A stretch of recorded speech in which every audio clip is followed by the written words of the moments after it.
Test का question number 1। इसमें जो मेन मसला है वो लर्निंग कर्व का ही है।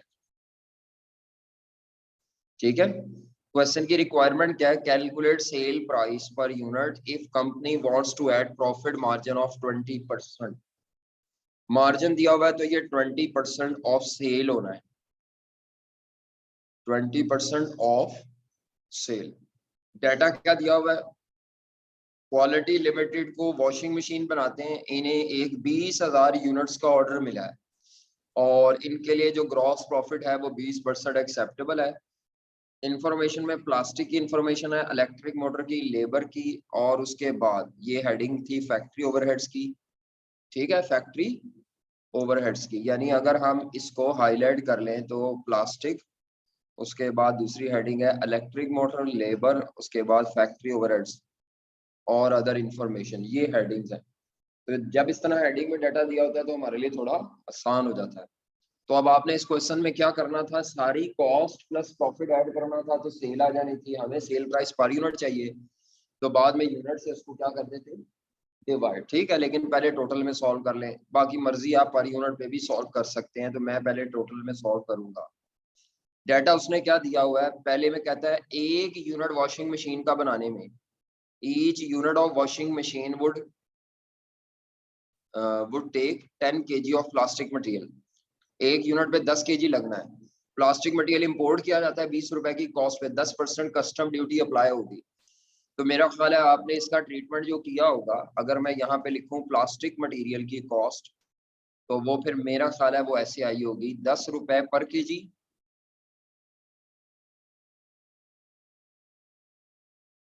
ओ नहीं नहीं, 10 रुपए पर केजी है, नहीं 20 रुपए पर केजी है कस्टम के बगैर।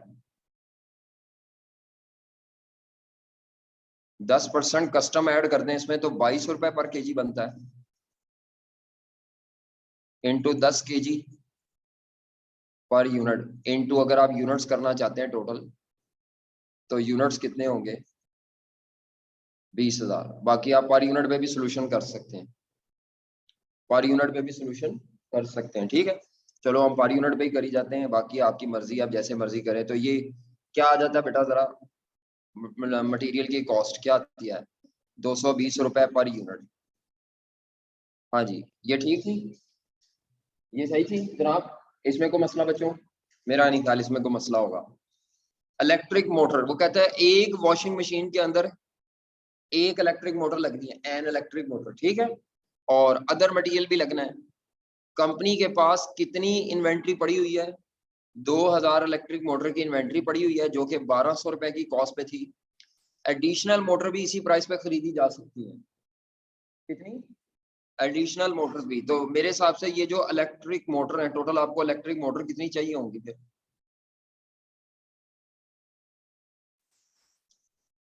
हाँ जी, उसकी प्राइस कितनी है जी?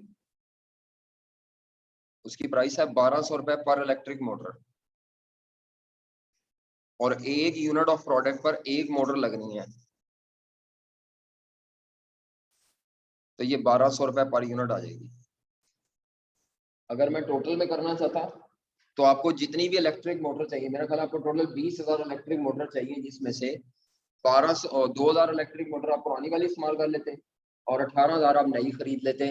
इन एनी केस आपको जो प्राइस पड़नी थी वो कितनी पड़नी थी?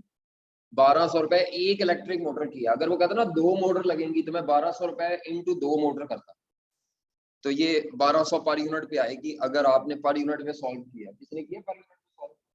आपने किया है, तो 1200 आता है ये। नेक्स्ट, लेबर, इसमें लर्निंग कब था? लेबर में लर्निंग कब था? तो लेबर कॉस्ट ही मेन बताने लगा हूँ, बाकी आगे चीजें तो आपने फिर खुद ही कर लेनी है। एफओएच में वेरिएबल एफओएच का रेट दिया हुआ है 10 रुपए पर लेबर आवर, 10 रुपए पर लेबर आवर। अब लेबर आवर लर्निंग कब से आएंगे? इसी तरह लेबर का जो वेजेस रेट है वो यहाँ पे क्वेश्चन में कहीं दिया होगा। लेबर का वेजेस रेट है 50 रुपए पर आवर, 50 रुपए। तो ये वाले लेबर आवर भी लर्निंग कर्व से आएंगे। अगर आप लेबर आवर निकाल लें तो आपका क्वेश्चन सीधा हो जाएगा। फिक्स्ड ओवरहेड मेरा ख्याल है उसने कितने कहा है? Budgeted fix cost, fixed FOH पढ़ रहा हूँ। Budgeted total fixed FOH cost है 2,50,000, और नॉर्मल कैपेसिटी कितनी है 50,000 घंटे। तो फिक्स्ड एफओएच एब्जॉर्ब कैसे आएंगे? आपको पहले फिर रेट चाहिए होगा, मेरा ख्याल है ये रेट निकाला किसी बच्चे ने। 2.5 लाख डिवाइडेड बाय 50,000, मेरा ख्याल है ये आपका रेट निकल आएगा। 2.5 लाख डिवाइडेड बाय 50,000 की नॉर्मल कैपेसिटी, ये रेट आ जाएगा मेरा ख्याल है 5 रुपए पर। इधर भी लेबर आवर लर्निंग कर्व से आएंगे, नहीं समझ आई? ये 5 रुपए किया था, हाँ जी, 5 रुपए पर आवर। अब ये लेबर आवर, क्योंकि ये सारी कॉस्ट लेबर आवर पर बेस करी है, तो आपके पास जब तक लेबर आवर नहीं आएंगे आप आगे नहीं चल सकते। ये सारी कॉस्ट जमा कर देंगे आप, प्लस प्रॉफिट, तो ये सेल प्राइस पर यूनिट। सिर्फ सवाल में जो मसला था, सिर्फ सवाल में जो मसला था वो ये था, लेबर आवर अगर आपके पास मौजूद है तो आपका सवाल सिंपल हो जाएगा। तो मैं करवाई सिर्फ लर्निंग कर्व की वर्किंग रहा हूं, बाकी ये चीजें शायद आपने लिख ली हो, शायद लिख ली हो। देखते जी डाटा क्या दिया उसने, कहता है प्रोडक्शन बैचेस में की जाएगी। प्रोडक्शन किस में की जाएगी? Batches of 100 units. इसका क्या मतलब होता है? बैचेस ऑफ 100 यूनिट्स का मतलब होता है कि एक बैच 100 यूनिट्स का होगा। एक बैच कितने यूनिट्स का होगा? तो मैं यहाँ पे नंबर ऑफ बैचेस निकाल लेता हूँ, लेबर आवर्स निकाल ले विद लर्निंग इफेक्ट। जी, कितने नंबर ऑफ बैचेस में ऑर्डर परफॉर्म होना है? Number of batches for order 20,000 unit total बना रहे हैं वॉशिंग मशीन के, और एक बैच में 100 यूनिट्स हैं, तो 200 बैचेस। आगे वो क्या कहता है, फर्स्ट बैच ने कितना टाइम लिया? First batch took, will take नहीं लिखा पर टुक, इसका मतलब है प्रोडक्शन जारी है पहले से। फर्स्ट बैच टुक 800 आवर, तो पहले बैच का टाइम दिया हुआ है, टाइम ऑफ फर्स्ट बैच जिसको हम ए कहते हैं, टाइम ऑफ फर्स्ट बैच 800 घंटे। आगे नेक्स्ट, प्रोडक्शन मैनेजर ने कहा कि 90% लर्निंग कब होगा, तो वो जो 90% पे बी है वो निकाल के दिया हुआ है आपको, इंडेक्स ऑफ लर्निंग दिया हुआ निकाल कर। ये डाटा लिखना जरूरी नहीं होता पेपर में, मैं लिखता होता हूँ ताकि आपको बता सके। तो -0.1520, बी आ गया, ए आ गया। आगे उसने लिखा है that learning will continue to till 130 batches after which learning will cease. ये लर्निंग कौन से बैचेस तक है? 130 बैचेस तक है। कितने बैचेस तक? 130 बैचेस तक लर्निंग है। इसका मतलब है इसके बाद वाले जितने भी बैच बनेंगे उन पे 130वें बैच का टाइम अप्लाई होगा। समझ आ रही है? लर्निंग 130 बैचेस तक है, इसका मतलब है 130 बैचेस के बाद जो भी बैचेस बनेंगे उस पे 130th बैच का टाइम लगेगा। ये लाइन इंपॉर्टेंट है। कहता है before receiving this special order of washing machine workers have already produced 6,000 units of washing machine. ये लाइन इंपॉर्टेंट है। ये लाइन अगर ना लिखी होती तो सवाल बड़ा सिंपल था। ये लाइन अगर ना लिखी होती तो फिर क्या होना था, 200 बैचेस हैं, इन 200 बैचेस में से 130 बैचेस लर्निंग के फेज में आने थे, और 70 बैचेस जो होने थे नेक्स्ट वाले ये विदाउट लर्निंग होने थे, यानी आफ्टर लर्निंग फेज होने थे। ये सवाल बड़ा सिंपल है। एक लाइन लिख के मैंने सवाल को थोड़ा मुश्किल बनवा दिया है। वो लाइन क्या है कि उन्होंने कहा है कि ये ऑर्डर आने से पहले भी वर्कर प्रोडक्शन कर चुके हैं कितने यूनिट्स की, जिसका मतलब है कि लर्निंग हो चुकी है उनकी, पहले से ही लर्निंग है थोड़ी सी। ये ऑर्डर आने से पहले वो कितने यूनिट्स बना चुके हैं? 6,000 यूनिट्स वो बना चुके हैं, जो कि अगर बैचेस में कन्वर्ट किया जाए तो क्या बनेगा, 6,000 यूनिट्स डिवाइडेड बाय 100 करके अगर देखा जाए तो वर्कर 60 बैचेस बना चुके हैं। कितने बैचेस? अब ये जरा थोड़ी सिचुएशन को समझ लें, अदरवाइज नहीं तो आप खपते रहेंगे। ये जो मैंने लिखा था ये फिर गलत है, अगर आप ऐसे करेंगे तो आप गलत कर रहे हैं। लर्निंग कितने बैचेस तक है? लर्निंग कितने तक है? 130 बैचेस तक। तो स्पेशल ऑर्डर होने से पहले, आने से पहले कितने बैच बन चुके हैं? पहले 60 बैचेस तो पहले स्पेशल ऑर्डर से पहले बन चुके हैं, बिफोर स्पेशल ऑर्डर। इसका मतलब है जब स्पेशल ऑर्डर आएगा, तो उस वक्त तक वर्कर कितने बैचेस की लर्निंग कर चुके थे? 60। टोटल लर्निंग कितने बैचेस तक होती है? इसका मतलब है स्पेशल ऑर्डर के लिए जो उनको रिमेनिंग लर्निंग करनी पड़ेगी या रिमेनिंग जो बैचेस होंगे वो स्पेशल ऑर्डर के लिए है, तो ये 130 बैचेस तक लर्निंग है।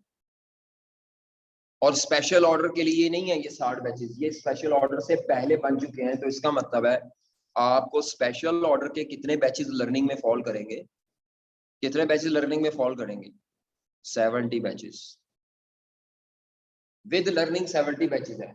ये 70 पता है कौन से वाले हैं? 61 से लेकर 130 तक जो भी बैचेस है ना, ये सारे स्पेशल ऑर्डर के लिए बन रहे हैं। ये लाइन अगर ना लिखी होती तो मैंने 130 के 130 batches for special order count करने थे। नहीं बात समझ आ रही है आपको? टोटल 130 बैचेस बनने हैं। ऑर्डर से पहले वर्कर कितने बैचेस बना चुके हैं? तो वो जो बैचेस हैं वो विदाउट लर्निंग नहीं थे, उन पे लर्निंग हो चुकी है। अब जो रिमेनिंग 70 बैचेस रह गए हैं वो जब ऑर्डर के लिए बनेंगे तो ऑर्डर पे उसकी लर्निंग अप्लाई होगी। ऑर्डर में टोटल कितने बैचेस है? ऑर्डर में टोटल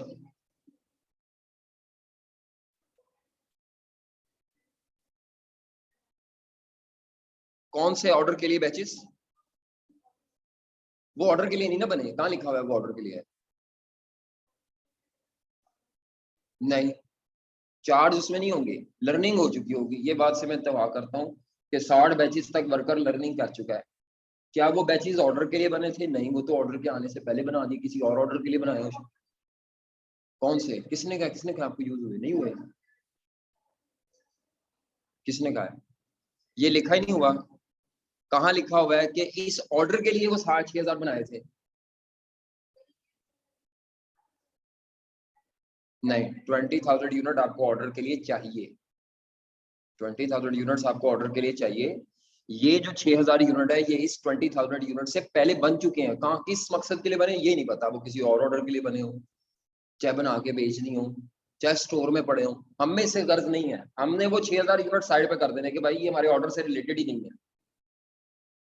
अगर आप ये समझेंगे कि ये ऑर्डर के लिए तो फिर यहाँ पे ये ना लिखा होता बिफोर दिस ऑर्डर, आपके लिखा होता है for this order 6,000 units have already been produced, फिर ये इंग्लिश लिखी होती, बिफोर की लाइन तो ना लिखी होती।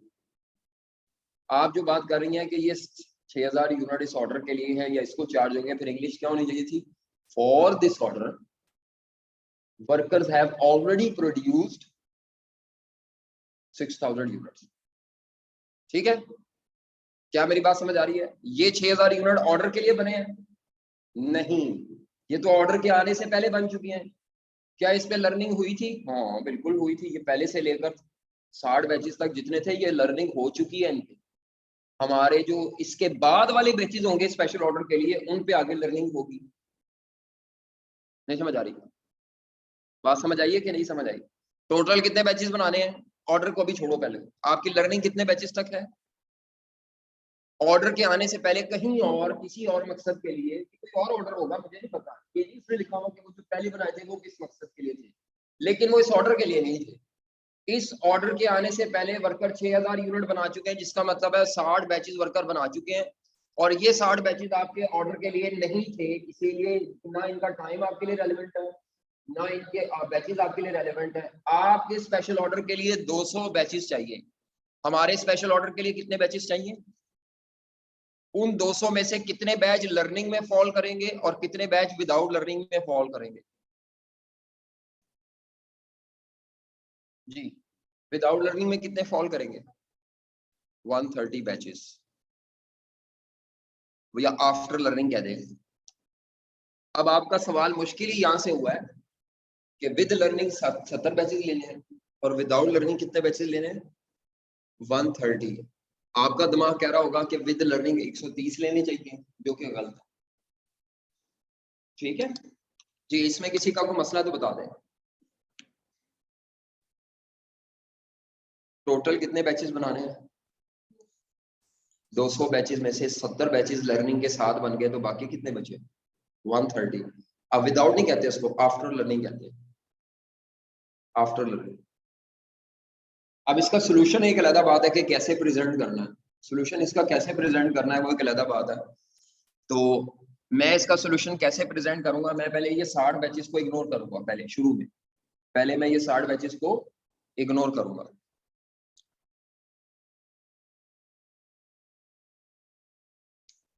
आपका जो टेबल होता है वो सिर्फ लर्निंग वाले बैचेस तक बनता है जी। यहाँ पर आप टेबल क्या बनाएंगे, क्यूमुलेटिव नंबर ऑफ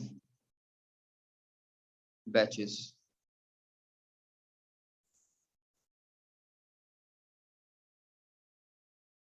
पहले 60 बैचेस को इग्नोर करें। पहले इग्नोर का मतलब है फॉर द टाइमिंग छोड़े, जरा उसके चक्कर में नहीं पड़ना। हाँ जी, टोटल टाइम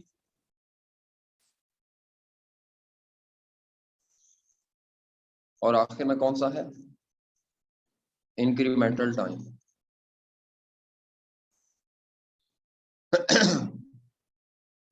जी, लर्निंग कहाँ तक है, 130 बैचेस पे, और लर्निंग के बाद जितने बैचेस होंगे उस पे कौन सा टाइम लगेगा, 1/30 का। तो मैं वो 1/30 वाला सबसे मेन निकालता हूँ। सबसे पहला काम वही करना होता है, वो 1/30 वाला कैलकुलेट करें जी। 1/30 वाला क्या था, फर्स्ट 130 बैचेस को सॉल्व करें और फिर फर्स्ट क्या करें, 129 बैचेस को सॉल्व करें। इससे आपके पास फायदा क्या आ जाएगा, आप 130th बैच के टाइम पे पहुंच सकते हैं जी। तो y is equal to a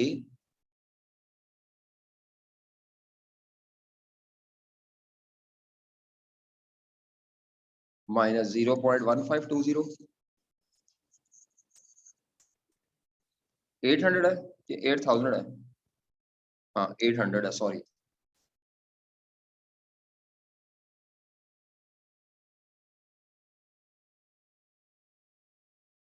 अभी मैंने ऑर्डर शॉर्डर कुछ नहीं देखा, अभी मैं सिर्फ 130वें बैच का टाइम निकाल रहा हूँ। जी जनाब बताएं क्या आता है ये, 800 इंटू 129 रेस पर माइनस 0.1520 जी,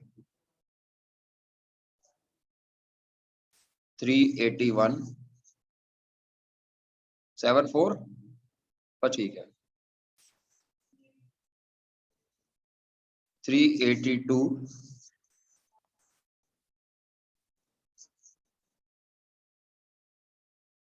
इसको मल्टीप्लाई कर दें इसके साथ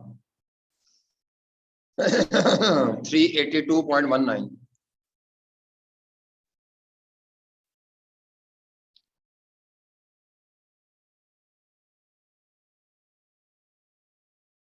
382.19 multiplied by 129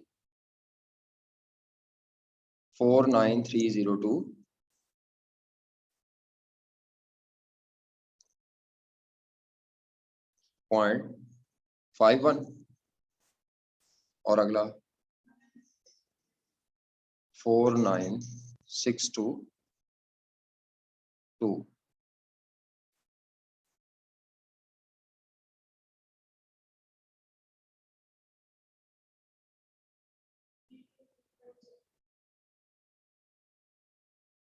ठीक है, अच्छा मुझे बताएं ये कितने बैचेस का टाइम है,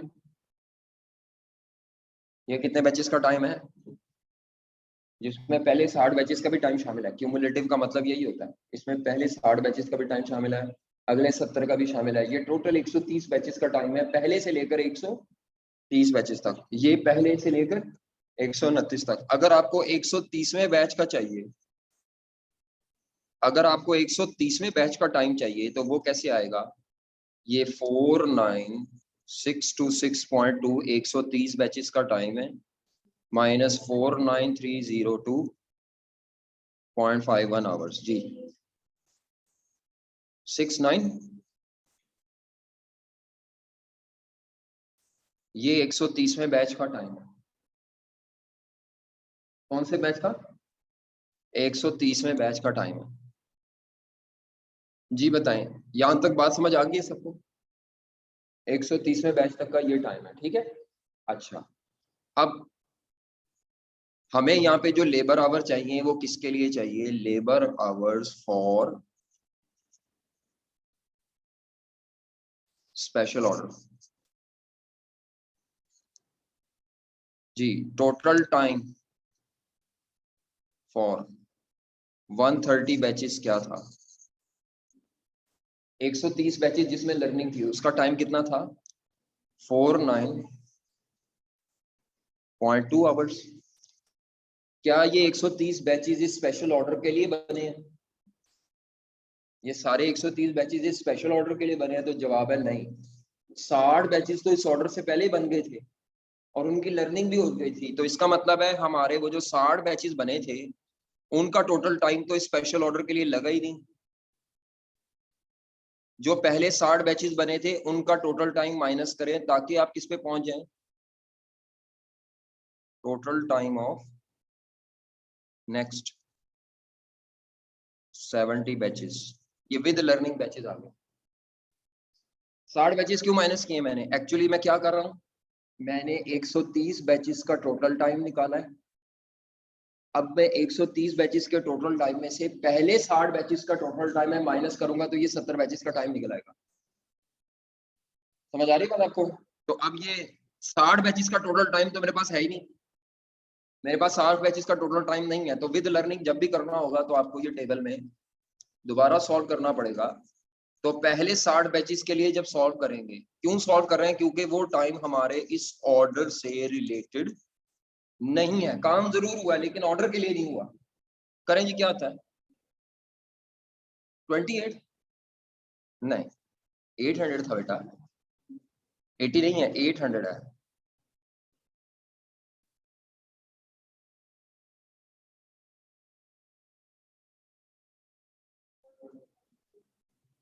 $429.35।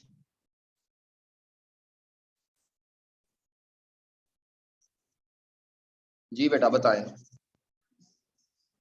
25 पॉइंट जी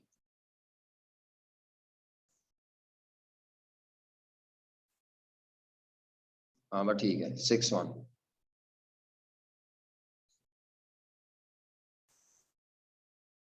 टोटल टाइम 130 बैचेस का विद लर्निंग जो था वो 49,000 था, जिसमें से 60 बैचेस जो इस ऑर्डर के लिए नहीं थे, बिफोर स्पेशल ऑर्डर, उनका टोटल टाइम कितना था लर्निंग के साथ? 25,700। ये माइनस करें तो हमारे जो ऑर्डर के लिए 70 बैचेस है उसका टाइम निकल आएगा जी 238.2। इसके बाद मुझे क्या करना है? ऑर्डर कितने बैचेस पे था? ऑर्डर कितने बैचेस का था? 200 में से हमने लर्निंग के साथ कितने बैचेस काउंट कर लिए? 70 batches for order, for order. तो अब आगे इसके बाद आपको क्या करना है? हाँ जी, total time of next 130 batches लेना है, लेकिन ये विदाउट लर्निंग है या आफ्टर लर्निंग होगी? After learning phase. अब ये जो 130 बैचेस है इनके ऊपर ये वाला टाइम एप्लीकेबल होगा क्योंकि ये लर्निंग के बाद है। तो 130 बैचेस इनटू एक बैच का टाइम क्या होता है जब लर्निंग खत्म हो जाए? 322.69 4 7 ये जमा कर लेंगे।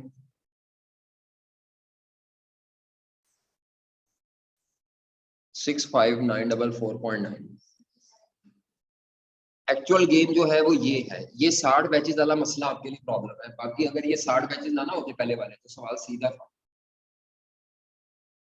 फिर मैंने ये हरकत नहीं करनी थी, ये वाला लेस नहीं करना था। मैं ये जो मैंने लेस किया ना, ये लेस नहीं होना था। फिर आपका सिंपल सिंपल सवाल होना था। जी अब बताए को मसला मसाइल अभी भी मसला है?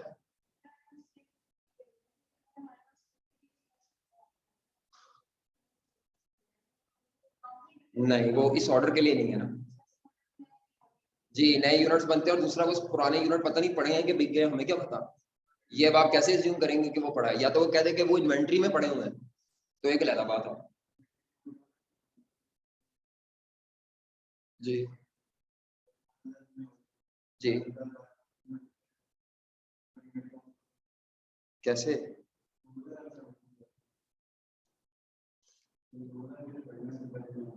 हाँ देखो, आपको टोटल कितनी मोटरें चाहिए, पहले कितनी पड़ी हैं? 2000 मोटर भी 1200 के कॉस्ट पे चार्ज होगी और 18,000 भी 1200 के कॉस्ट पे। कॉस्ट तो फर्क ही कोई नहीं है।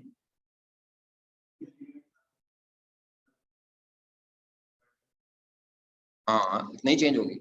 ये देखो मैं अभी करता हूँ, आपको टोटल एक मोटर चाहिए, एक मोटर लग रही है और टोटल मोटरें कितनी बनानी है, टोटल यूनिट वॉशिंग मशीन है 20,000, तो 20,000 मोटर आपको चाहिए।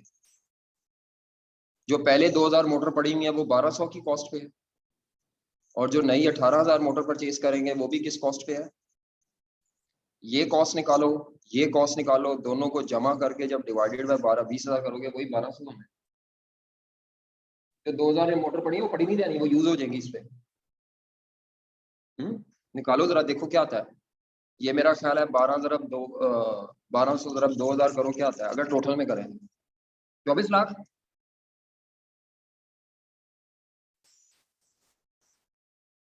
हाँ 24 लाख, और ये कितना आता है?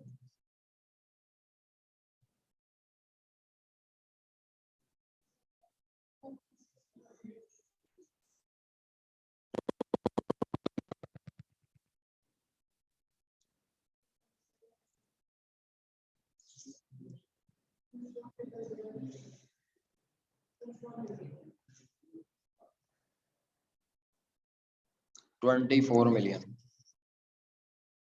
अब इसको डिवाइडेड बाय 20,000 यूनिट्स करो तो एक यूनिट के वही आ जाते हैं।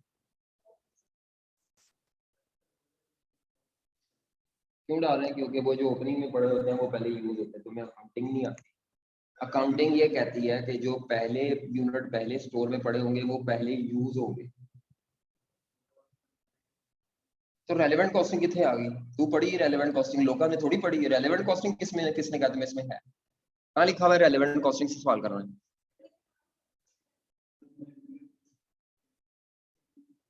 क्या शामिल नहीं कर रहे, वो बन चुके हैं, उनका टाइम निकाल रहे हैं, वो इन्वेंट्री में नहीं पड़े हुए। ये इन्वेंट्री है। अगर इन्वेंट्री में पड़े होते हैं ना, वो भी लिखा होता है कि वो 60 बैचेज इन्वेंट्री में पड़े हैं, तो मैंने पहले इसमें ही यूज करना है। कहाँ लिखा हुआ है कि वो 60 बैचेज इन्वेंट्री में पड़े हुए हैं? है रेलेवेंट कॉस्टिंग नहीं कर रहे हैं हम, रेलेवेंट कॉस्टिंग तो कोई नहीं है। ओपनिंग इन्वेंट्री में जो पड़े हैं, याद रखें अकाउंटिंग का असूल है, अगर आपके यूनिट पहले इन्वेंट्री में पड़े हैं, पहले पड़े हुए यूज होंगे, फिर नए परचेज होंगे। अब जो नए यूज हो रहे हैं या पुराने हैं, वो दोनों का रेट 1200 रुपए है, इसीलिए कॉस्ट तो 1200 है। अब आप कह रहे हैं ये क्यों काउंट कर रहे हैं, हमें टोटल कितनी मोटरें चाहिए? 20,000 मोटरें चाहिए ना, तो आप 18,000 मोटरें लेके कैसे 20,000? कॉमन सेंस की बात है, एक वॉशिंग मशीन पे एक मोटर लगनी है और आपको 20,000 मोटरें चाहिए, 2,000 पहले से पड़ी है, 18,000 नई खरीद लेंगे जी।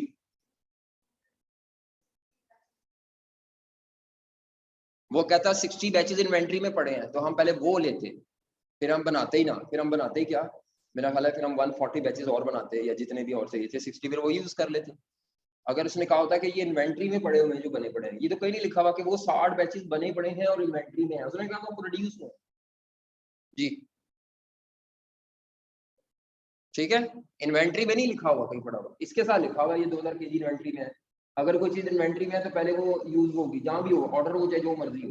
ठीक है, और कोई मसला? तुम टोटल में सॉल्व कर लो तब भी वही जवाब आएगा, 24 मिलियन आ जाएगा, उसके लिए वो आ जाएगा। टोटल में भी कर सकते हैं, कोई मसला नहीं। ये इसमें लर्निंग कर्व का प्रॉब्लम था। अब आ जाते हैं क्वेश्चन नंबर 2 की तरफ। मसला हल हो गया सबका?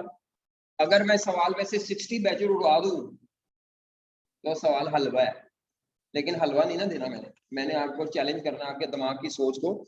आप गलत तो नहीं सोच रहे, तो आपको ये सोचना है हाँ अगर इन्वेंट्री में पड़े होते हैं तो आप सही थे कि इन्वेंट्री में पड़े हुए यूनिट पहले इस्तेमाल होते हैं, बाद में नए बनाए जाते हैं। ये कहा ही नहीं कि इसने 60 यूनिट जो है, ये 60 बैचेस जो है वो बने पड़े इन इन्वेंट्री। इंग्लिश देखो ना। अच्छा, इसके बाद दूसरा सवाल कौन सा था? वो एक्टिविटी बेस्ड कॉस्टिंग का था। क्वेश्चन नंबर 2 कौन सा था? एफओएच का। जी, क्वेश्चन नंबर 2 जो था वो एफओएच का था। पता नहीं वो किधर गया।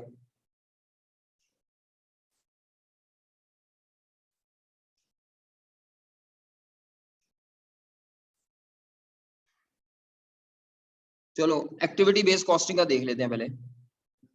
फिर FOH पे आते हैं। आई कैप की जो किताब है उसमें ये आ चुके हैं क्वेश्चन, ये आई कैप की किताब में से लिया गया एक्टिविटी बेस्ड कॉस्टिंग का, क्योंकि आई कैप ने अपनी किताब अपडेट किया है। उसमें ABC पहले नहीं होता था, अब ABC आया तो उसके सवाल भी आए। वो सवाल हमारे नोट्स में नहीं है, क्योंकि आई कैप ने किताब जब अपडेट किया उस वक्त तक हमारे पास तो किताबें नहीं थे, नोट्स। मैं तो जो सवाल करा रहा था वो मैं अपनी तरफ से करवा रहा था, कोई ACCA का करा दिया, कोई CA फाइनल से करा दिया। अब आपको जो सवाल करने हैं कुछ प्रैक्टिस के तौर पे, वो आई कैप की किताब में से भी करने हैं, एक्टिविटी बेस्ड कॉस्टिंग के। तो ये आई कैप की किताब में से क्वेश्चन था। क्वेश्चन मुश्किल नहीं है, लेकिन जो गलती आपने करनी थी वो मैं आपको बता देता हूँ। और इस दफा ABC में से लाजमी क्वेश्चन आना है, लाजमी। ये क्वेश्चन नंबर था 3, शायद 3 था टेस्ट का। वो कहता है जी निकालना क्या है आपने, overhead cost, unit overhead cost का मतलब ओवरहेड कॉस्ट पर यूनिट निकालनी है बस।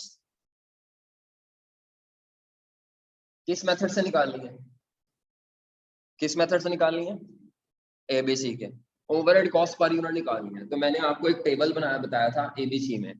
वो टेबल में क्या होता है, सबसे पहले कॉस्ट पूल लिखते हैं जो भी उसका नाम है, उसके बाद आप एक्टिविटी बेस क्या निकालते हैं, एब्जॉर्प्शन रेट, और उसके बाद आप प्रोडक्ट वाइज FOH क्या कर देते हैं, एब्जॉर्ब। तो यहाँ प्रोडक्ट एक ही है R111, उसी को FOH एब्जॉर्ब करेंगे, बस ये करना है। ये आपने यही टेबल, जब आपके पास ये ओवरहेड्स आ जाएंगे तो उसने क्योंकि ओवरहेड पर यूनिट पूछे हैं, तो जो आपके पास FOH का आंसर आएगा उसको डिवाइडेड बाय क्या कर देंगे, यूनिट्स। पहली तो बात है ये स्ट्रक्चर समझ लें, ये स्ट्रक्चर समझ लें, ठीक है। ये स्ट्रक्चर से होना था। आपको जो सोल्यूशन भेजा उन्होंने आई कैप की किताब से सोल्यूशन उठाकर छापा लगा दिया, जो कि अंडरस्टैंडेबल नहीं है। अगर आप इस तरह 3 कॉलम में अपने वाले टेबल के थ्रू करेंगे तो आपके लिए सवाल हलवा है, सिंपल क्वेश्चन है। क्वेश्चन में वो क्या कहता है, रिजवान कंपनी जो है वो स्टेनलेस स्टील और ब्रास उसकी 6 प्रोडक्ट्स बनाती है, और कंपनी की जो मोस्ट पॉपुलर प्रोडक्ट है वो क्या है, R111। इसका मतलब है 5 और प्रोडक्ट्स भी है, लेकिन वो जो 5 और प्रोडक्ट्स हैं उनका डाटा हमें नहीं दिया हुआ। तो नीचे उसने ये डाटा दिया है, एक्टिविटीज परचेजिंग कॉस्ट, उसका ड्राइवर क्या दिया हुआ है, purchase order, setting cost, setup cost को कहते हैं, मटेरियल हैंडलिंग, हर एक का अपना अपना ड्राइवर उसने खुद दिया हुआ है। टोटल कॉस्ट भी बता दिया और ड्राइवर भी बता दिया। तो आपने क्या करना था, cost pool this figure divided by this. तो मेरा ख्याल है आपका रेट निकल आना था। तो पहला रेट क्या निकल आना था, अगर हम कैलकुलेटर पे करें 7.5 lakh divided by 15,000, 7.5 lakh divided by 15,000 अगर आप करें तो पहला रेट आ जाना था 50 पर 50 रुपीज पर ऑर्डर। अब कैलकुलेटर पे बाकी भी इसी तरह निकल आएंगे। परचेज ऑर्डर अगला है 11,20,000 डिवाइडेड बाय 28,000, तो ये रेट निकल आएगा पर batch 40 rupees per batch produce. और इसी तरह अगला नेक्स्ट क्या है, 960 डिवाइडेड बाय 80, तो ये मेरा ख्याल है 120 के 12 रुपीज पर रेक्विजिशन। उसके बाद अगला रेट आएगा 7 लाख तकसीम 28, 25 रुपीज पर इंस्पेक्शन, पर इंस्पेक्शन जी। आगे नेक्स्ट उसके बाद अगला क्या है, 3 रुपए पर machine our, 3 rupees per machine our. इधर तो कोई मसला नहीं था, ये तो आपके 2-4 नंबर मुफ्त के हैं, मेरा ख्याल है ये 3-4 नंबर ही हैं। तो अगर ये आपका इस तरह आपने ये कैलकुलेट कर लिया तो फ्री के मार्क्स हैं ये जो आपके लिए हैं कि रेट निकालना है, सब कुछ खुद दिया हुआ है, आपको कोई भी ड्राइवर कुछ नहीं करना। आगे नीचे उसने आपको प्रोडक्ट का डाटा दिया हुआ है, ये किस प्रोडक्ट का डाटा आपको दिया हुआ है, R11 का। तो देखिए जी सबसे पहला 50 रुपए पर ऑर्डर था, तो इसके लिए कितने ऑर्डर है, 25। तो आपने ये सिंपल 50 रुपए पर ऑर्डर को मल्टीप्लाइड बाय क्या कर देना है, 25 ऑर्डर। मेरा ख्याल है इसमें तो कोई मसला नहीं होगा जी, गलती यहाँ पे नहीं होनी। आउटपुट इन यूनिट्स ये कहीं इस्तेमाल नहीं होने, लेकिन नंबर ऑफ बैचेस निकालने पड़ेंगे। नंबर ऑफ बैचेस छुपे हुए, वजह क्या है, उसने क्या प्रोडक्शन या आउटपुट 15,000 है और एक बैच में कितना है, बैच साइज दिया हुआ है। तो मेरा ख्याल है जब आप 15,000 को 100 यूनिट पे डिवाइड करेंगे तो नंबर ऑफ बैचेस निकल आएंगे 150। अब 150 बैचेस तो ये 40 रुपए पर बैच इंटू 150 बैचेस जो भी आता है। यहाँ अब आप गलती करेंगे, ये क्या लिखा हुआ है, मटेरियल पर बैच नहीं चाहिए हमें, टोटल रिक्विजिशन चाहिए। क्या चाहिए? कभी भी आपको जो बेस है वो पर यूनिट नहीं चाहिए, पर बैच नहीं चाहिए, पर केजी नहीं चाहिए, टोटल में चाहिए। तो ये अगर एक बैच पे 6 इंस्पेक्शन है और रिक्विजिशन है तो 150 बैचेस के लिए अगर हम करेंगे तो 900 रिक्विजिशंस बननी चाहिए। यहाँ आपने गलती करनी है क्योंकि आपने ये पढ़ना नहीं ध्यान से कि ये इसके आगे पर बैच या पर यूनिट लिखा हुआ है। जिसके आगे कुछ नहीं लिखा हुआ वो टोटल में है, जिसके आगे पर बैच लिखा है तो बेस को पहले टोटल में कन्वर्ट करो। किसमें कन्वर्ट करो? तो मेरा ख्याल है 900 रिक्विजिशंस आएंगी। अब आपका ये जो 12 रुपए था ना पर रिक्विजिशन, अगर किसी ने 6 रिक्विजिशन किया तो वो गलत है, अगर 900 रिक्विजिशंस किया तो यू आर राइट। आगे इंस्पेक्शंस के आगे भी क्या लिखा हुआ है, वही मसला है, इंस्पेक्शन टोटल नहीं दी हुई, एक बैच की दी है तो मल्टीप्लाइड बाय 150 बैचेस, कितनी इंस्पेक्शंस हो जाएंगी? 150 नंबर ऑफ इंस्पेक्शंस, वो इससे मल्टीप्लाई हो जाएंगी। 25 रुपए इंटू 150 इंस्पेक्शंस, और आखिर में मशीन आवर क्या दिए हुए हैं? मुझे पर यूनिट नहीं चाहिए, मुझे इधर टोटल चाहिए। टोटल मशीन आवर कैसे आएंगे? 0.1 इंटू यूनिट्स, 0.1 एक यूनिट के हैं, पर यूनिट है, पर बैच नहीं है, इंटू 15,000 यूनिट्स करें तो मेरा ख्याल है 1500 आ जाएगा, 1500 मशीन आवर। ये जो आपके पास आंसर आएंगे इसका आप करेंगे टोटल, और ये जो टोटल आएगा, टोटल एफओएच कॉस्ट आएगी डिवाइडेड बाय इसको यूनिट्स कर देंगे 15,000 यूनिट्स पे, तो ये आपका आंसर आ जाएगा। ये सवाल अगर आपका 100% सही नहीं होता तो आप फिर ये पास होने के लिए था सवाल। अगर ये भी किसी का गलत है तो फिर आप थोड़ी लापरवाह करते हैं। हाँ, गलती आपसे सिर्फ 3 जगह होनी है, ये जहां ये पर बैच दिया है, जहां ये पर बैच दिया है, जहां ये जो आपको ड्राइवर चाहिए वो प्रोडक्ट वाइज वो पर यूनिट नहीं चाहिए, टोटल ड्राइवर चाहिए, ड्राइवर मतलब बेस। जी, इसमें किसी ने गलती की हो? कहाँ गलती किया है? वही किया है, वही गलती हुई है, आपने पर यूनिट पर बैच का ख्याल बेस टोटल में लेनी है। एब्जॉर्प्शन रेट के लिए भी बेस टोटल में लेनी है और एब्जॉर्ब करने के लिए भी बेस टोटल में लेनी है। एबीसी में, ट्रेडिशनल में जो मर्जी करें, एबीसी में टोटल में बेस लेनी है, टोटल में ड्राइवर, प्रोडक्ट वाइज ड्राइवर भी टोटल में लेना है, क्योंकि मैं ये टोटल एफओएच एब्जॉर्ब निकाल रहा हूँ, पर यूनिट बाद में आते हैं। चलो, उसके बाद क्वेश्चन नंबर कौन सा था? ये हो गया आपका चौथा क्वेश्चन, मार्जिनल एब्जॉर्प्शन का था मेरा ख्याल है। उसमें ये क्वेश्चन तो क्लास में नहीं किया था, ये लास्ट टाइम का क्वेश्चन है।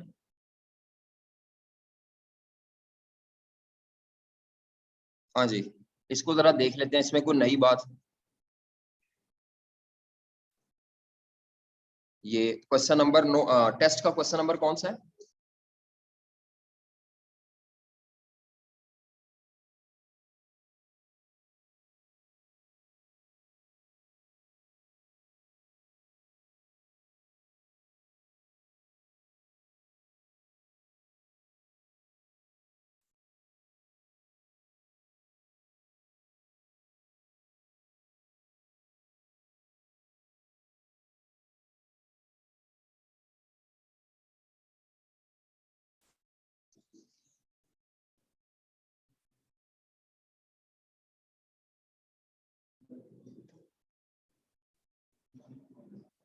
जी जनाब, वो आपसे क्या कहता है?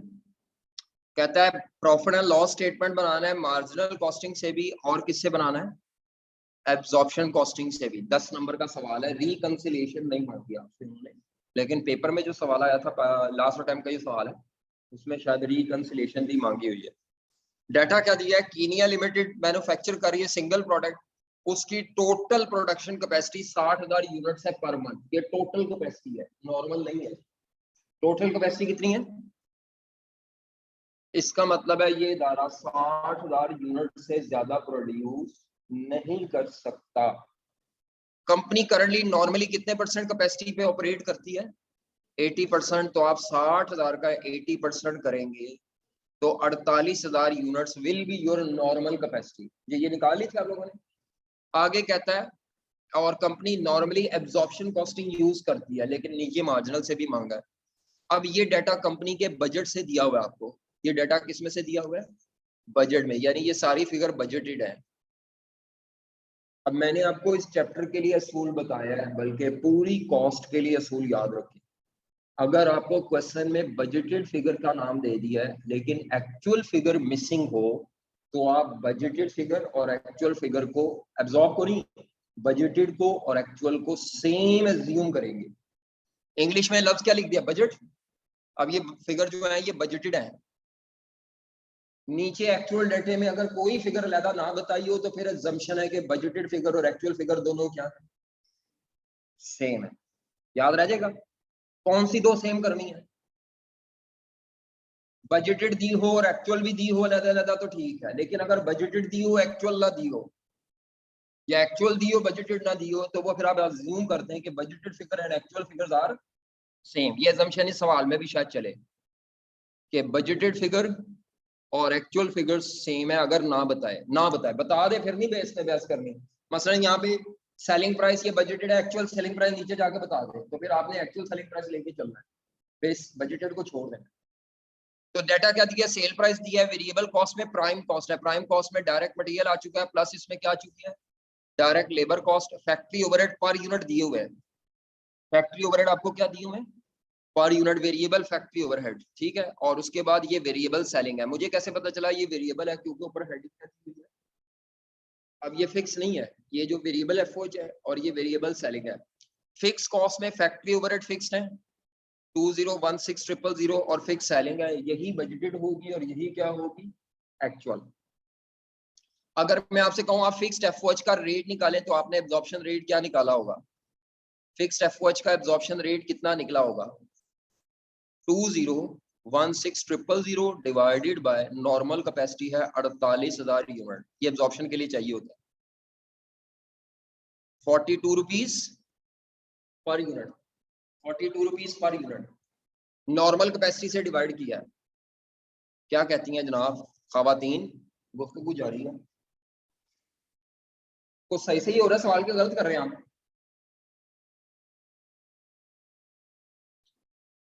ये निकाला था, ये क्यों निकाला मैंने,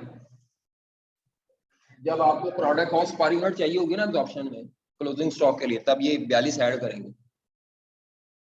नीचे डाटा क्या दिया हुआ है, कहता है due to unexpected fault it was able to operate, कहता है एक्चुअली कंपनी ने सोचा तो यही था कि 80% पे काम करेंगे, लेकिन कोई प्लांट में फॉल्ट निकल आया, जिस वजह से कंपनी एक्चुअली कितने परसेंट कैपेसिटी पे ऑपरेट कर पाई, तो कंपनी फिर इसका मतलब है 60,000 यूनिट्स का अगर 75% करें तो मेरा ख्याल है 40 ये कंपनी की एक्चुअल प्रोडक्शन यूनिट्स है, ये कंपनी के एक्चुअल क्या है,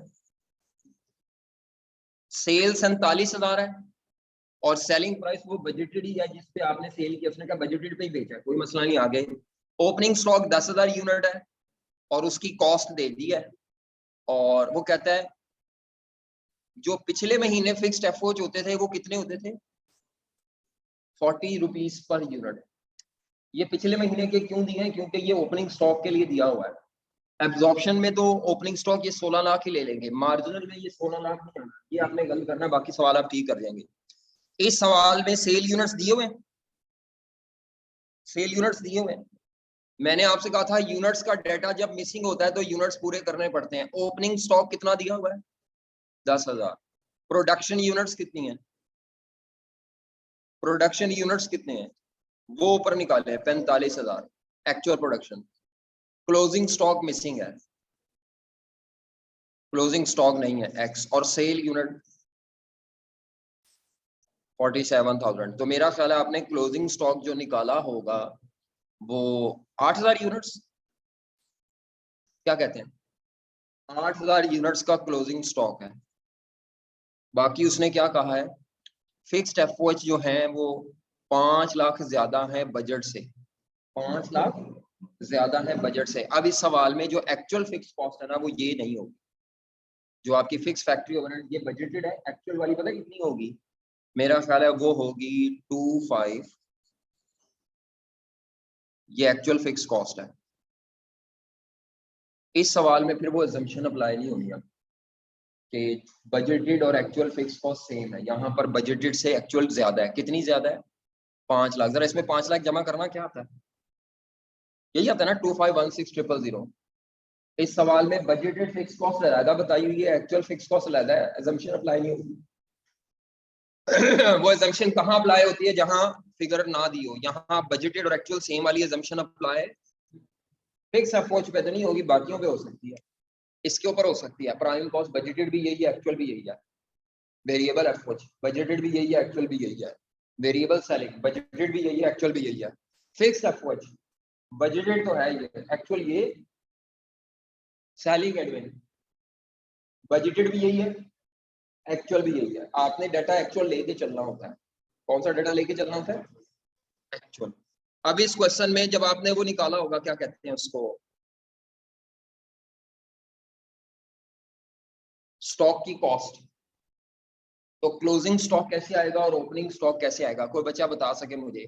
कॉस्ट ऑफ क्लोजिंग स्टॉक बताएं मुझे, कैलकुलेटर पकड़े और मुझे बताएं क्लोजिंग स्टॉक की कॉस्ट कैसे आएगी इसमें।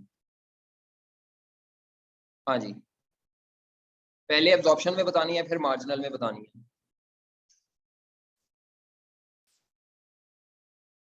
क्लोजिंग स्टॉक की कॉस्ट बतानी है जनाब आपने, पहले एब्जॉर्प्शन में फिर किस में बतानी है? मार्जिनल में। क्लोजिंग स्टॉक जी, कॉस्ट ऑफ क्लोजिंग स्टॉक बतानी है जनाब, मार्जिनल में और एब्जॉर्प्शन में।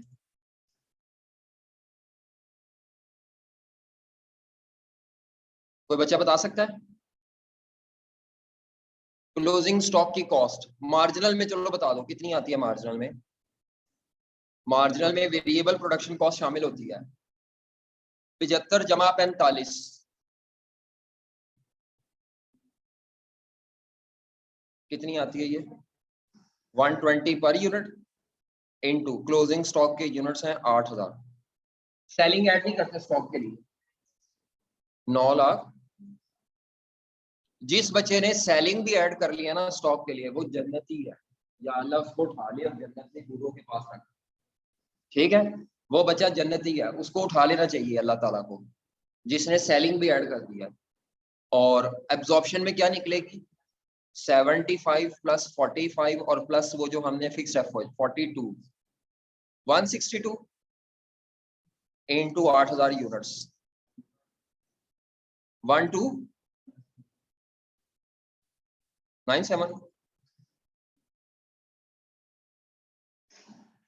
अभी तो आप लोग देख देख के कही जा रहे हैं ठीक है सर, पता नहीं अब आपने किया क्या है। यही स्टॉक है, क्लोजिंग स्टॉक यही है सबका, किसी का गलत हो? आपका गलत तो नहीं? याद ही नहीं है ना? ओपनिंग स्टॉक कैसे आएगा?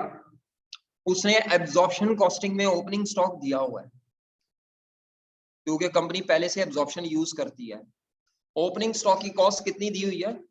16 लाख रुपए per unit. 16 lakh, total 16 lakh रुपए ये एब्जॉर्प्शन में तो दी हुई है। मार्जिनल में निकालना अब आपका मसला है। मार्जिनल की कैसे निकालेंगे, कोई बच्चा बता सके? मार्जिनल में कैसे आएगी?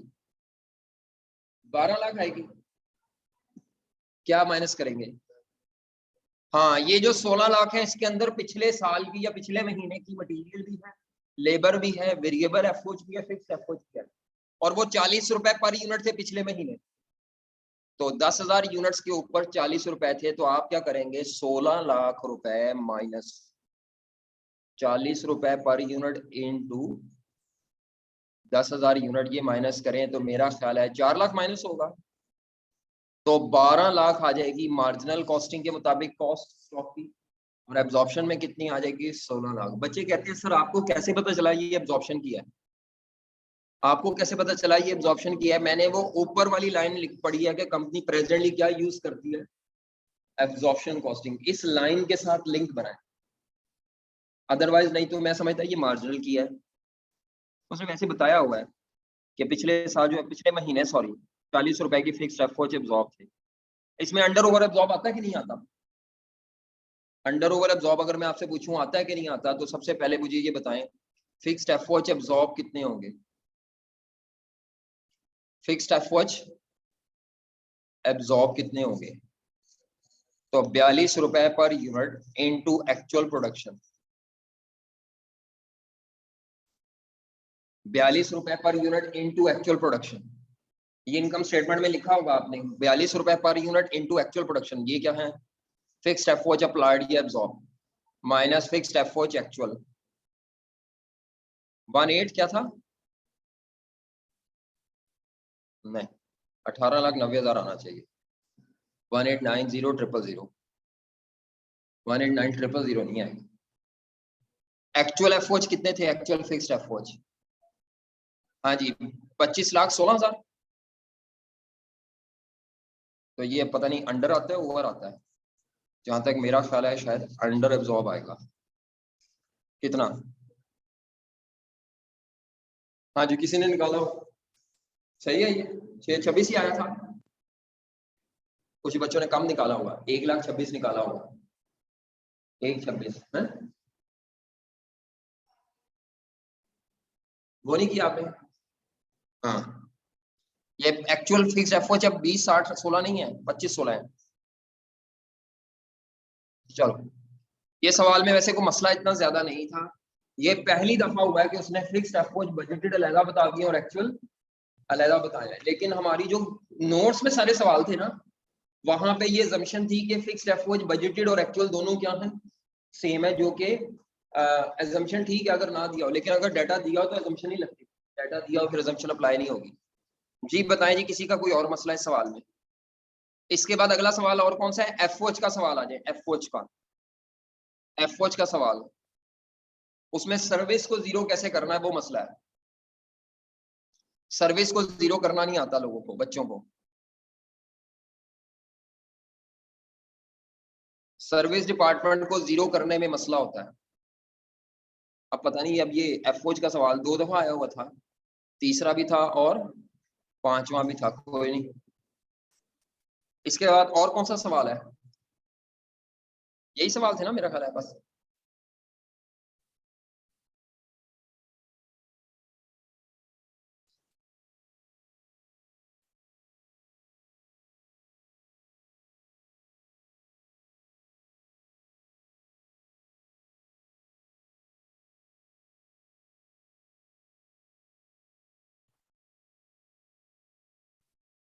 जी बेटा जरा देखिए वो क्या कहता है। कहता है टोटा plastic limited operates under 3 production departments and 2 service department. ये आपको डाटा दिया हुआ है। फैक्ट्री सप्लाईज इनडायरेक्ट मटेरियल को कहती है, ठीक है। फैक्ट्री सप्लाईज है, इनडायरेक्ट लेबर है, फैक्ट्री सुपरिटेंडेंट सुपरवाइजर की सैलरी को कहती है। पावर एक्सपेंस है, रिपेयर ऑफ बिल्डिंग है, डेप्रिसिएशन ऑफ बिल्डिंग है, रिपेयर मेंटेनेंस ऑफ मशीनरी है, ये है टैक्सेस है रियल एस्टेट के, बिल्डिंग के यानी, और fire insurance of the building है। जहां तक मेरा ख्याल है ये जो बिल्डिंग के एक्सपेंसेस है इनके लिए नीचे बेस दी हुई है फ्लोर स्पेस। तो इसके लिए कौन सी स्पेस एरिया, फ्लोर एरिया, इसके लिए बेस फ्लोर एरिया इस्तेमाल होगी। इसके लिए भी फ्लोर, अनलेस अनटिल नीचे कुछ लिखा ना हो। हाँ जी, नीचे कुछ लिखा ना हो, हाँ बट ठीक है, नीचे कुछ लिखा ना हो बस, ठीक है। फैक्ट्री सप्लाईज के लिए नीचे लिखा हुआ है फैक्ट्री सप्लाईज, ये लाइन इधर नहीं है, ये लाइन नीचे थी। कहता है factory supplies are apportion on the basis of indirect labour cost. तो इसको इनडायरेक्ट लेबर कॉस्ट की बेस पे डिस्ट्रीब्यूट करना है। और आगे इनडायरेक्ट लेबर कॉस्ट का अपना ब्रेकअप भी दिया हुआ है, ये वाला इनडायरेक्ट लेबर कॉस्ट का अपना ब्रेकअप भी परसेंटेज में दिया हुआ है, यानी इसको इसकी परसेंटेज गिवन है। इनडायरेक्ट लेबर कॉस्ट की अपनी परसेंट कितनी है? 20%, 25% दी हुई है ना परसेंटेज। तो आप इससे डिस्ट्रीब्यूट कर देंगे। फैक्ट्री सप्लाईज को भी डिस्ट्रीब्यूट इसी रेशियो से करेंगे, रेशियो से कर दें या अमाउंट से कर दें। सुपरिटेंडेंस के लिए भी वो क्या कहता है, फैक्ट्री सुपरिटेंडेंस को किस बेस पर डिस्ट्रीब्यूट करना है? तो डायरेक्ट लेबर कॉस्ट आपको ये दी हुई है, तो इस बेस पर आप डिस्ट्रीब्यूट कर देंगे फैक्ट्री सुपरिटेंडेंस को। आगे क्या कहता है? आगे क्या कहता है? पावर एक्सपेंस, पावर एक्सपेंस के लिए ये हॉर्स पावर आवर्स या किलोवाट आवर की बेस इस्तेमाल होगी। हॉर्स पावर आवर या किलोवाट आवर्स बेस होती है, तो यहाँ पे हॉर्स पावर आवर्स दी हुई है। रिपेयर ऑफ बिल्डिंग के लिए बेस क्या होगी? एरिया। डेप्रिसिएशन के लिए भी floor area. Repair and maintenance of machinery, तो ये मशीनरी की कॉस्ट या इन्वेस्टमेंट दी हुई है। उसके बाद डेप्रिसिएशन ऑफ मशीनरी के लिए भी मशीनरी की इन्वेस्टमेंट दी हुई है। और आखिर में taxes on real estate, building के टैक्सेस हैं ये भी एरिया की बेस पर डिस्ट्रीब्यूट हो। ठीक, ये बेसिस आपने ध्यान से इस्तेमाल करनी थी। असल मसला आपको सर्विस डिपार्टमेंट को जीरो करने में आएगा। किसको जीरो करने में आएगा? नीचे क्या लिखा? Expenses of service department S1 and S2 are apportioned on the basis of, किस बेस पे डिस्ट्रीब्यूट करना है और किन में सिर्फ ट्रांसफर करना है, यानी S1 की कॉस्ट को भी और S2 की कॉस्ट को भी सिर्फ किस में लेके जाना है? प्रोडक्शन डिपार्टमेंट्स में लेके जाना है। और किस बेस पे लेके जाना है? इनडायरेक्ट लेबर की। अब इनडायरेक्ट लेबर की या तो कॉस्ट निकाल लें या ये परसेंटेज की बेस इस्तेमाल करें। तो अब मैं क्या करूंगा, जो भी S1 आएगा या S2 की कॉस्ट आएगी, फिलहाल मैं आंसर से देख लेता हूँ वो क्या है S1 और S2 की कॉस्ट, ताकि मैं डिस्ट्रीब्यूशन बता सकूं आपको। S1 की और S2 की कॉस्ट क्या है आंसर से देख के, ताकि हम वो कर सकें, क्या नाम है, चलो ओपन नहीं होना उसे, हाँ। S1 और S2 की जो कॉस्ट आई हुई है वहां पर मैं आंसर से देख के बस लिख लेता हूं, ताकि मैं उसकी डिस्ट्रीब्यूशन बता दूं। बाकी तो डिस्ट्रीब्यूशन सिंपल है।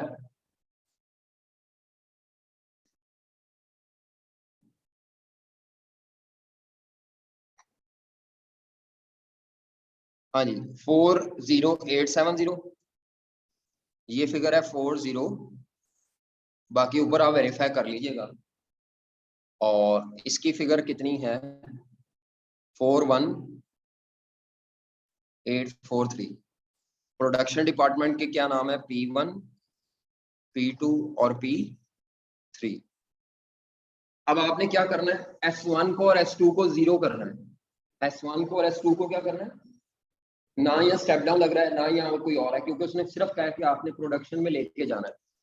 तो अब आपकी मर्जी है, जिस मर्जी को पहले जीरो करें। तो मैं जब सर्विस डिपार्टमेंट S1 को जीरो करूंगा तो मैं 40870 को डिस्ट्रीब्यूट करूंगा, इनमें लेके जाना है। इनमें लेके जाना है प्रोडक्शन में, तो इन्हीं की इनडायरेक्ट लेबर सिर्फ उठाऊंगा।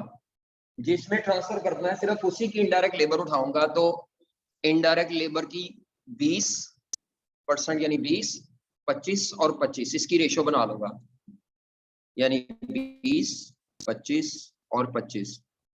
तो मेरा ख्याल है ये 20/70, 25/70 और 25/70 ये रेशो बनेगी।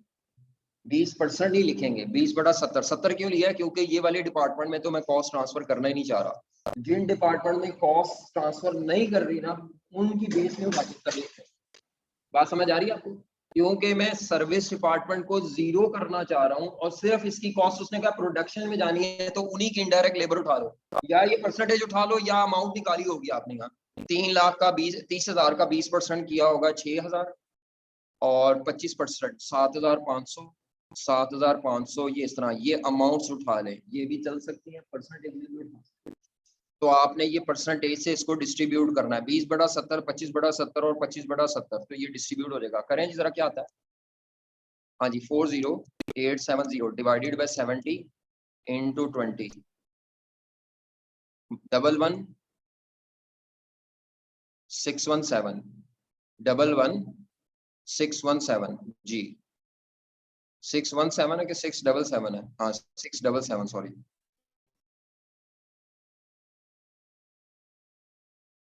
11,677। उसके बाद नेक्स्ट 20 की जगह हम लिखेंगे 25 और वो आ जाएगा 14596।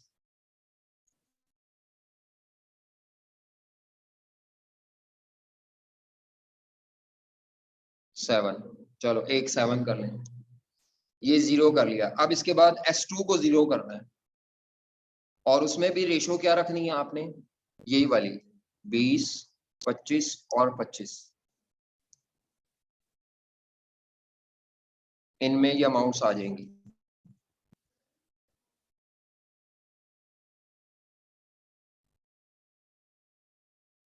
क्या मतलब?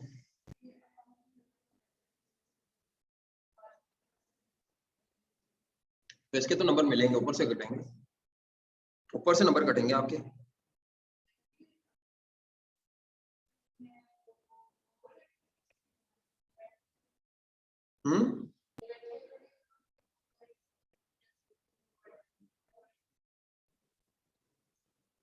क्या कह रही हैं आप बेटा? ये जो सर्विस डिपार्टमेंट होती है इसकी लेबर डायरेक्ट होती नहीं, इसकी सारी लेबर इनडायरेक्ट, इसकी डायरेक्ट लेबर होती ही नहीं। कॉमन सेंस, मैंने ये बताया था प्रोडक्ट बनाती नहीं है, इसकी डायरेक्ट लेबर कॉस्ट होती नहीं, लिखा भी हो तो ये इनडायरेक्ट लेबर है। ये 20 और 30 डायरेक्ट लेबर असल में वो ऊपर वाली है, मेन डायरेक्ट लेबर वो है 150 120 और 90 है लड़की। सर्विस डिपार्टमेंट प्रोडक्ट नहीं बनाता तो उसकी लेबर डायरेक्ट लेबर नहीं होती, लिखा भी हो तो ये इनडायरेक्ट लेबर ही है। ये भी 20,000 और 30,000, क्या कहते हैं? आगे चले, नेक्स्ट नेक्स्ट आगे क्या कहता है वो? ठीक है जी, ये डिस्ट्रीब्यूशन में मसला था। और कौन सा क्वेश्चन था? क्वेश्चन नंबर, बस यही थे। इसका मतलब है पहले सवाल में मसला था उसका, क्या कहते हैं, लर्निंग का। दूसरे में एबीसी में कोई मसला नहीं था। जो गलती आपने की होगी वो लापरवाही से की होगी कि उसने आपको इंस्पेक्शन पर बैच दिया है, आपने इंस्पेक्शन टोटल लेनी थी, आइंदा के लिए याद रखना, ठीक है। और तीसरा सवाल आपका कौन से टॉपिक का था? Marginal absorption. उसमें जो पॉइंट ये था कि बजटेड और एक्चुअल फिक्स कॉस्ट अलग-अलग बताई हुई थी, तो अब वो एजम्पशन आप अप्लाई नहीं कर सकते। दूसरी गलती आपने ओपनिंग स्टॉक की कॉस्ट में करनी थी, बाकी उसमें और कोई मसला नहीं था। ये वाले सवाल में आपके लिए जो प्रॉब्लम थी वो ये थी कि सर्विस को जीरो करने के लिए जो बेस है वो ये इनडायरेक्ट लेबर की परसेंटेज है, और ये जो नीचे डायरेक्ट लेबर कॉस्ट लिखी हुई है सर्विस डिपार्टमेंट की डायरेक्ट लेबर कॉस्ट नहीं होती, उसकी जितनी भी लेबर कॉस्ट होती है ये भी इनडायरेक्ट है। अब इस क्वेश्चन में इनडायरेक्ट दो तरह की है, एक ये इनडायरेक्ट है और एक ये ऊपर वाली को भी डिस्ट्रीब्यूट करना है 30,000, ठीक है। इसको डिस्ट्रीब्यूट करने की ये बेसिस दी हुई है, लेकिन ये तो पहले से खुद ही कॉपी पेस्ट करेंगे, ये 20,000 और ये 30,000, समझ आ रही है? तो सर्विस डिपार्टमेंट की डायरेक्ट लेबर कॉस्ट नहीं होती, उसकी डायरेक्ट लेबर कॉस्ट भी इनडायरेक्ट है, वो भी एफओच में आ जाती है। प्रोडक्शन की क्यों नहीं लिखनी शीट में? ये असल में डायरेक्ट लेबर कॉस्ट होती है, जो प्रोडक्ट बनाएंगे उनकी डायरेक्ट होगी, अदरवाइज डायरेक्ट नहीं है। सर्विस डिपार्टमेंट की सारी कॉस्ट इनडायरेक्ट होती है, याद रखिएगा। मैंने कहा सर्विस की कॉस्ट डायरेक्ट होती नहीं, ये लिखा भी है तो डायरेक्ट, तो ये इनडायरेक्ट है। नहीं नहीं, वो सवाल देने तरीके आई कैप में आता रहा मसला पहले भी, अब नहीं आता। लेकिन अगर आ जाए आपको कि सर्विस डिपार्टमेंट की डायरेक्ट लेबर कॉस्ट दियो तो आप समझ जाए वो डायरेक्ट नहीं है, वो क्या है? इनडायरेक्ट। वो लफ्ज गलत इस्तेमाल किया हुआ है जानबूझ के, वो फिर इसका मतलब सवाल में दो तरह की इनडायरेक्ट होगी ना, दोनों लिखेंगे, एक गिवन और एक डिस्ट्रीब्यूटेड, दोनों लिखेंगे। चलो भाई, हमने क्या कर रहे थे? प्रोसेस कॉस्टिंग कर रहे थे जी। हाँ, उस वक्त पूछना था जब मैं बता रहा था, उस वक्त क्यों नहीं पूछा? जी बताओ क्या मसला है?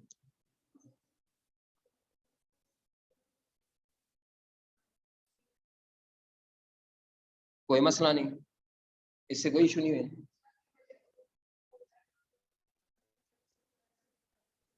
तो कॉस्ट को भी डिवाइड करो फिर, गालो थे ही आ जानी है। वॉल्यूम अगर आप इसको पर ईयर को डिवाइड करिए तो कॉस्ट को भी डिवाइड करें ना, divide by bar. Like with like कहते हैं डेटा, लाइक विद लाइक हमेशा plus minus divide like with like होता है। एक चीज को आप कर पर ईयर को पर मंथ कर लेंगी और दूसरी को आप कहेंगी नहीं ये मैं नहीं कर रही, तो गलत है। सवाल के साथ छेड़छाड़ आपने किया है, छेड़छाड़ गलत की है।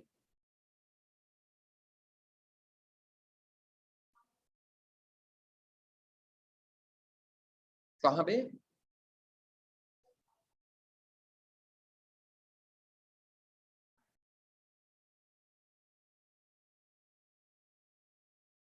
मसला क्या, सवाल क्या आपका? हाँ, नहीं, जब आपने ये ड्राइवर निकाले ना, फिर ड्राइवर में याद रखें, अगर आप 7,50,000 की कॉस्ट पर एनम लेते हैं और नीचे ये 15,000 यूनिट्स भी पर एनम लेते हैं, तो ये पर एनम से पर एनम कैंसिल होकर टाइम फैक्टर रिमूव हो जाएगा। टाइम फैक्टर रिमूव, हाँ। अगर आपने ये 7 लाख को पर मंथ लिया ना, तो नीचे वाली चीज भी आप क्या लेंगे फिर? पर मंथ, ताकि टाइम फैक्टर रिमूव हो जाए। ये मैथ है, तो उनकी की दसा में तुम्हें।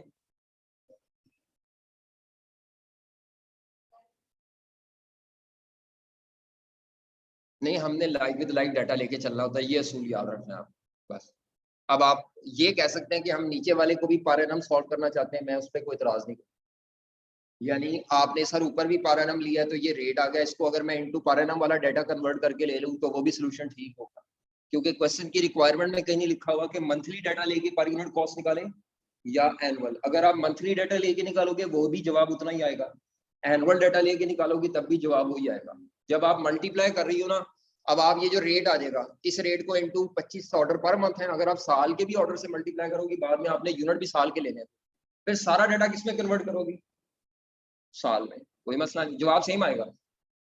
लेकिन अगर आपने ये हरकत फरमा दी कि 7.5 लाख को पर एनम ले लिया, 15,000 को पर मंथ कर लिया, अब ये गलत हो जाएगा। क्यों? ऊपर वाली चीज पर एनम है, नीचे वाली चीज पर मंथ है, ये डिवाइड होने के काबिल ही नहीं है। डिवाइड करने के लिए असूल है, याद रखें कि वो पर मंथ या पर एनम दोनों सेम होना चाहिए। यही सवाल हमने टारगेट कॉस्टिंग में भी किया, ये पॉइंट बताया वहां पे मैंने, यही गलती है। तो ये गलती तो फिर आपकी टारगेट कॉस्टिंग में भी आएगी। टारगेट कॉस्टिंग में वो नहीं है हाई लो लगा के एफओच को लैदा करना।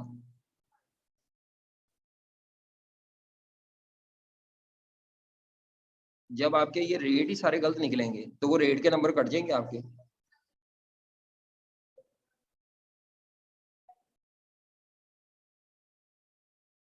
मुझे नहीं समझ आ रही, यानी ये रेट सही निकाला है 7.5 लाख डिवाइड बाय 15, कुछ नहीं, मुझे नहीं समझ आ रही। आपको ये बात समझ आ गई क्या कह रहा हूं मैं? जब भी आपने डिवाइड करना है डाटा लाइक विद लाइक हो, सेम टाइम मल्टीप्लाई करना है, तब भी आप पर एनम डाटा यूज करो या per month, your answer will be same, क्योंकि नीचे टोटल कॉस्ट नहीं मांगी, नीचे क्या मांगी, पर यूनिट कॉस्ट। इससे फर्क पता क्या होगा, अगर आप 12 माह का डाटा लेके चलेंगे तो बाद में आपने 12 माह के यूनिट से डिवाइड करना है, और अगर आप 1 माह का डाटा लेके चलते हैं तो आपने 1 माह के यूनिट से डिवाइड करना है। ये जो मैंने लिया है ये सारा 1 माह का डाटा, तो मैंने डिवाइड भी 1 माह के यूनिट से ही किया है। अगर आप 12 माह के डाटे से मल्टीप्लाई करोगी ना तो नीचे भी यूनिट भी कौन से लोगी, खुद ही, वो भी इफेक्ट कैंसिल आउट हो जाएगा। जब भी डिवाइड हो जाता है ना पर एनम डाटा, तो वो फिर, या पर मंथ डाटा, वो कल नलिफाई हो जाता है, टाइम इफेक्ट। नहीं समझ आ रही?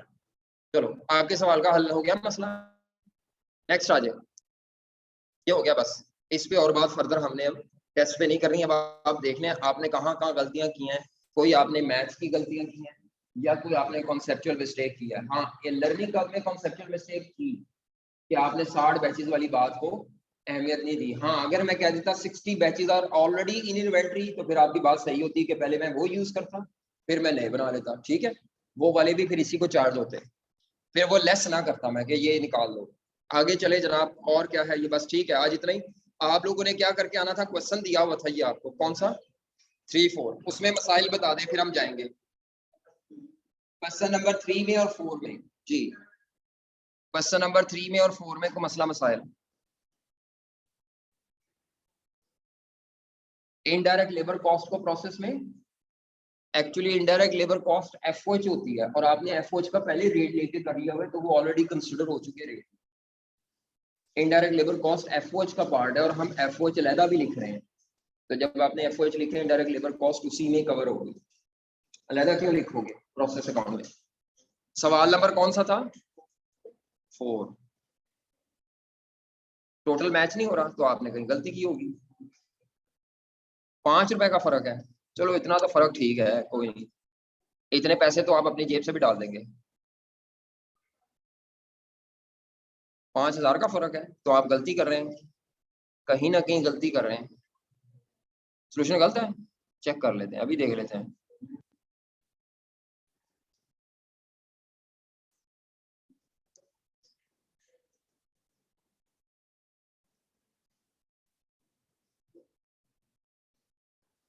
हाँ जी, क्वेश्चन नंबर 4 है कि 3 है, क्वेश्चन नंबर 4। अच्छा, क्वेश्चन नंबर 3 में कोई मसला, क्वेश्चन नंबर 3 में ये जो लिखा हुआ है ना एक्सपेक्टेड आउटपुट, इसका मतलब होता है कि नॉर्मल लॉस लेस करने के बाद आपकी 80% होगी आउटपुट, तो नॉर्मल लॉस का रेट इसके अंदर छुपा हुआ है विच इज 20%। इस लाइन का मतलब होता है एक्सपेक्टेड आउटपुट किसे कहते हैं कि नॉर्मल लॉस के बाद आपकी कितने परसेंट आउटपुट एस्टिमेटेड है, इसके अंदर से नॉर्मल लॉस का रेट निकलेगा बस, और कुछ नहीं निकलेगा, 20%। बाकी कॉस्ट सारी डेबिट साइड पे कॉपी पेस्ट करेंगे। इसमें कोई सवाल पूछना हो किसी बच्चे ने, ये 6,840 है, ये 6 कॉमा है, ये 6 पॉइंट नहीं है, और ऊपर वो 7200 के साथ भी कॉमा है, बाकी डाटा मेरा ख्याल है सही है जी। इसमें कोई मसला मसाइल 3 में? क्वेश्चन नंबर 4 में क्या मसला है? वो कहता है जी production overhead 80% of direct wages है, तो आपने डायरेक्ट वेजेस कॉस्ट का 80% लेना है, लेकिन डायरेक्ट वेजेस कॉस्ट में गलती भी थी, तो आपने गलती को रेक्टिफाई करके 80% लेना है। वो कहता है गलती से आपने डायरेक्ट वेजेस कॉस्ट में कौन सी वेजेस शामिल कर दिया है, जो कि ऑलरेडी एफओएच का पार्ट होती है, किसका पार्ट होती है? तो आप क्या करेंगे, ये जो कितनी है डायरेक्ट वेजेस 5000, इसमें से ये 500 को लेस करेंगे, तो बाकी डायरेक्ट वेजेस आ जाएगी 4500। उस 4500 का क्या लेंगे? बाकी ये जो 500 है ये खुद कहाँ जाएगा, ये एफओएच के रेट के अंदर आ चुका होता है, इसीलिए इसको दोबारा नहीं लिखना, ये एफओएच के अंदर आ चुका हुआ है। समझ आ रही है? इसको फिर आप इग्नोर करेंगे क्योंकि ये इस 80% ऑफ द एफओएच के रेट के अंदर आ चुका हुआ है। इनडायरेक्ट वेजेस एफओएच का पार्ट होती है, अलहदा नहीं होती। उसके बाद इसमें फर्दर और क्या मसला है जनाब जी? क्या अब आप क्या कहते हैं, क्या इशू आ रहा है इसमें सोल्यूशन में? सोल्यूशन तो मेरे पास है ही नहीं, मेरे पास तो सोल्यूशन है ही नहीं। आपके पास सोल्यूशन है? कौन से सवाल का ये?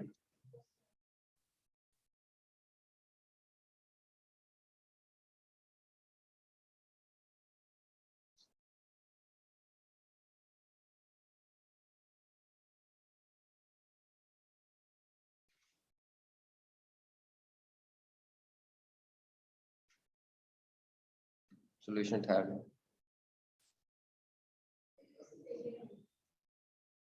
नहीं, वहां से मैं देख तो लूंगा लेकिन डिस्कशन नहीं कर पाऊंगा ना। डिस्कशन के लिए जरूरी है कि सोल्यूशन होना चाहिए, यहाँ पे सोल्यूशन सामने होना चाहिए ना डिस्कशन के लिए, ताकि सोल्यूशन में अगर कोई मिस्टेक है तो उसको आइडेंटिफाई किया जा सके।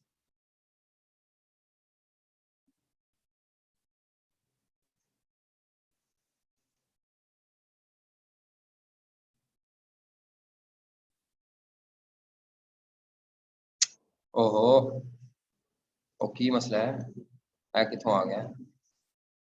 चलो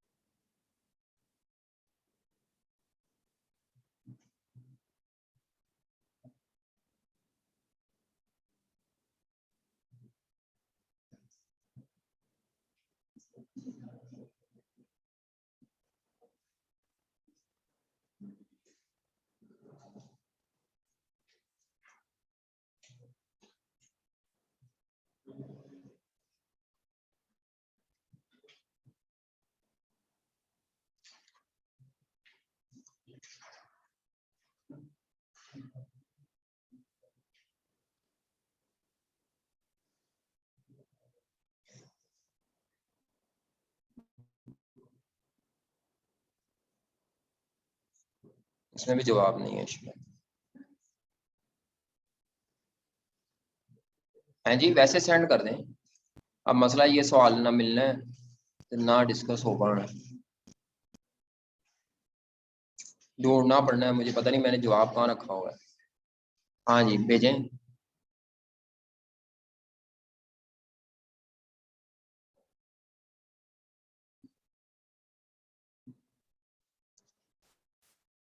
सवाल ही नहीं।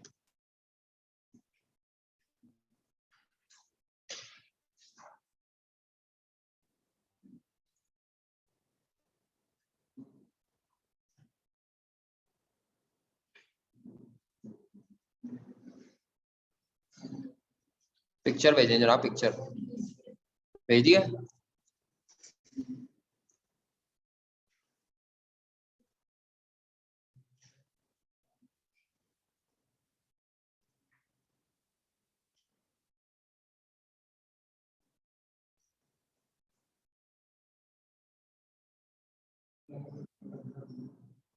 जी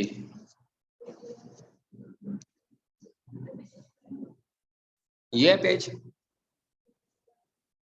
ये नहीं है पिछली वाली, दो पिक्चर भेजी हैं। अब ये तो कैसे नजर आएगी मुझे, कैसे कर रहे हैं रोटेट, मुझे तो आता नहीं। हम्म मुझे आता ही नहीं रोटेट करना इधर।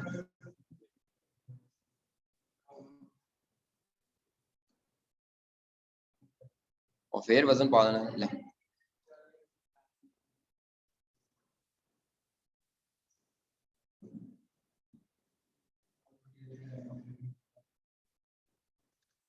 ये अच्छा जी, क्वेश्चन नंबर 4 में क्या मसला है बेटा?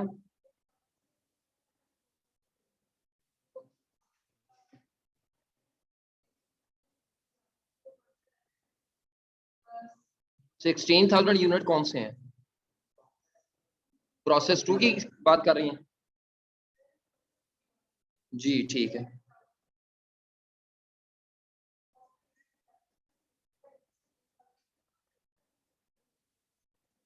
अच्छा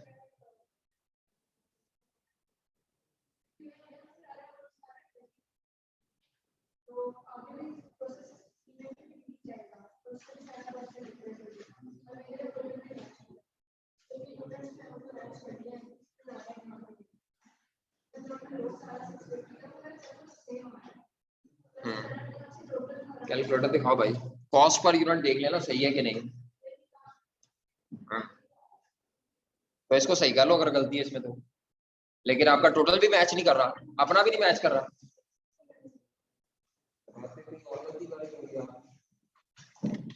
बाकी किसी ने नहीं किया।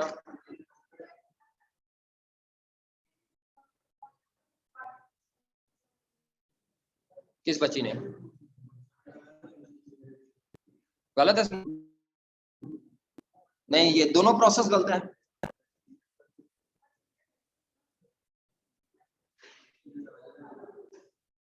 जी जी, जिसने जाना वो जा सकता है।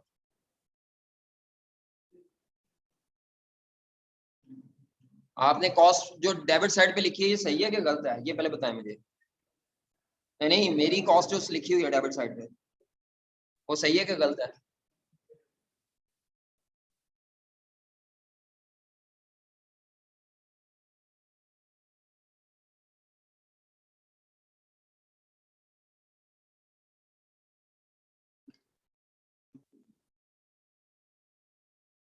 ये 3200 क्या चीज है?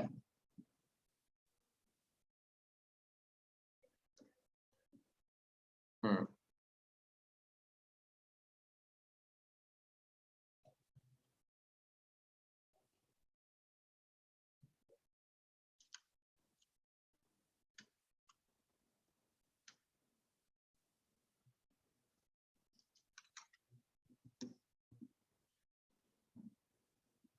हाँ जी, ये गलत है। 27 समथिंग आता है जी, 27678 जी। ये फिगर गलत है, लेकिन उसको सही करें अगले वाले को भी ना। क्यों नहीं हो रहा? होगा मैच। ऐसे कैसे हो सकता है? आपने कहीं और कैलकुलेशन में गलती की है। हाँ ये ठीक है, नीचे अब नॉर्मल लॉस ठीक है, ऊपर गलत है। हम्म?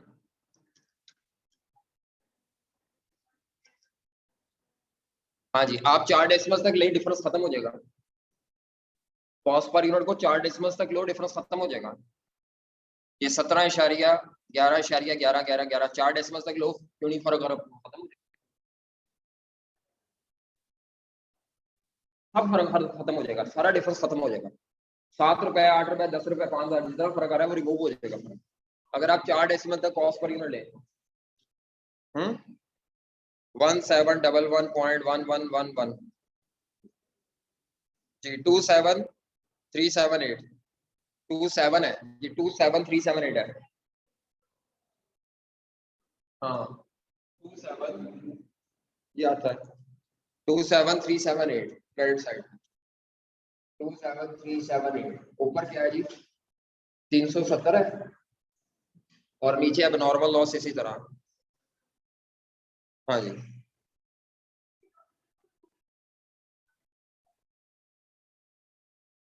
हाजर कुड़िए चेक कर लीजिए, तो मेरे को घुमाई जानी है।